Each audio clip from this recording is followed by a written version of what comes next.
Hello guys, कैसे हैं आप लोग। उम्मीद करती हूँ आप सही होंगे और मैं भी सही हूँ। तो मैंने इतने दिन से वीडियो अपलोड नहीं किया, लगभग 10 जून से मैंने वीडियो अपलोड नहीं किया है। उसका कोई रीज़न है। तो मेरे पापा जी जो है उनकी डेथ हो चुकी है और उनकी डेथ हुई है 12 तारीख को 6 बजे शाम को। तो जब मैं 10 तारीख यहाँ से गई थी चमोली के लिए, अपने मायके के लिए, तो मैं पूरा 1 साल के बाद गई थी और मेरे पापा की तबीयत अचानक से ख़राब हो गई थी।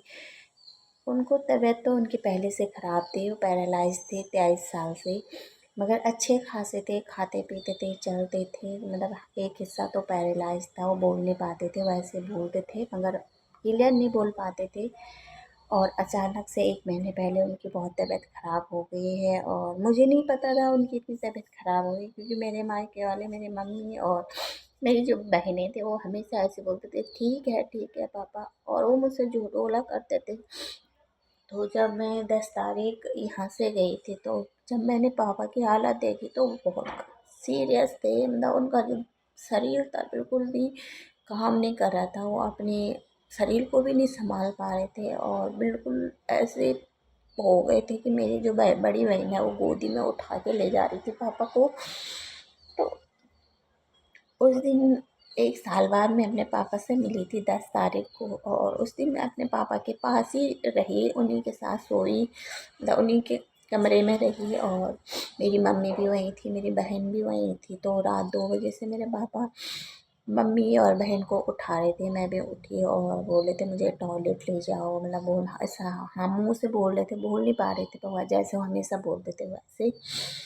तो मेरी बहन बोल रही थी जब से पापा बीमार थे तब से हम तो रात को सोते नहीं थे। मतलब बहुत सेवा की मेरी बहन ने भी, मेरी मम्मी ने भी पापा की। और मेरे पापा, मैं 1 साल बाद से फिर एक दिन देखा है, और 11 तारीख को मैंने अपने हाथ से पापा को चाय पिलाई, चम्मच से पानी पिलाया। और उसके बाद 11 तारीख को मेरे पापा को देहरादून लेके आ गए थे, क्योंकि श्रीनगर में दिखाया था तो उन्होंने कहा ठीक है। फिर देहरादून लेके आए, तो देहरादून 3-4 हॉस्पिटल ले गए हैं। तो उनका सिटी स्कैन कराया तो उनकी जो थी दिमाग की नस फट गई थी, उनको अटैक पड़ा था और डॉक्टर ने शायद ये बोला था कि घर ले जाओ, अब कुछ नहीं होता है। तो उनको घर लिया गया है। और भैया ने जो मम्मी को बताया था कि नहीं, डॉक्टर ने बोला कि ठीक है कुछ नहीं होगा, थोड़ा उनके दिमाग में जो है वो थोड़ा खून एकदम ब्लड जम गया है, तो डॉक्टर ने कहा दवाई से ठीक हो। क्योंकि भैया ने झूठ बोला था मम्मी को, और मम्मी ने हमको भी यही बोला था कि ठीक है तेरे पापा, डॉक्टर ने बोला कि 1 महीने के बाद ठीक हो जाएंगे, 1 महीने में दवाई खा के। और 11 तारीख को ही वापस ला गए थे पापा को रात 10 बजे, क्योंकि डॉक्टर ने तो बोल दिया था घर ले जाओ, सेवा पानी करो। और जब घर लाए तो 12 तारीख मम्मी बोली कि पापा ने खाना खाया, मतलब दाल पी, ब्रेड खाया, चाय पी, 2 कटोरी दाल खाई। अचानक से 5 बजे से उनकी तबीयत खराब हो गई, उनको सांस लेने में तकलीफ हो गई। और मम्मी बोली थी तेरे पापा ने मुझे अपने पास बुलाया, बहुत देर तक मेरे जो पैर था उसमें हाथ रखा, मेरे को देखते थे। अचानक से उनकी तबीयत खराब हो गई।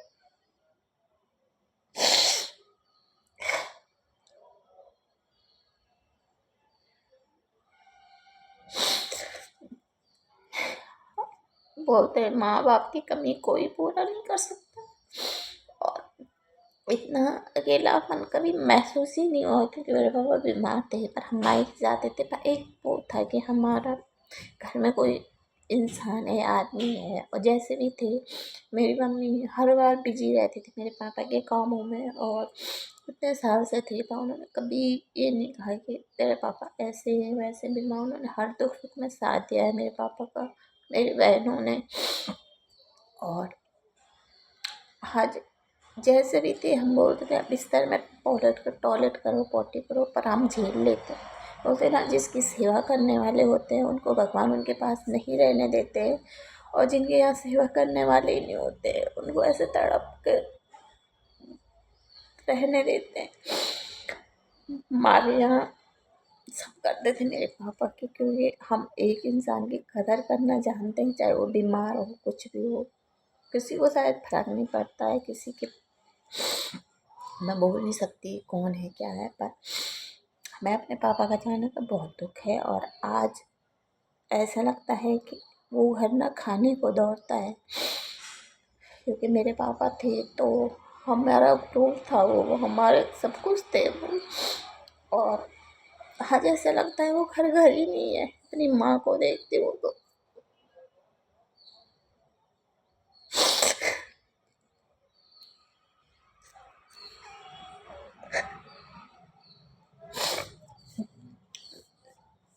मेरे पापा ने हमें बहुत प्यार से पाला था।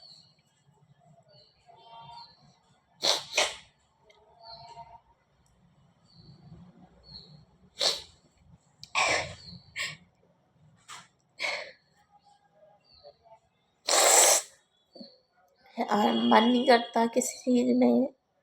अभी तक ढंग से मुंह भी नहीं धोया, बाल भी जैसे हैं वैसे ही रखे हैं, क्योंकि मुझे देहरादून आए हुए 4-5 दिन हो गए, ना मैं ढंग से खाना खाई, ना मैं बोल पाती किसी से, ना मैंने ढंग से मुंह धोया। मैं नहा भी नहीं रही हूँ, पूजा तो मैंने मंदिर की तरफ देखा ही नहीं, क्योंकि मैं सुबह शाम पूजा करती थी। कुछ नहीं।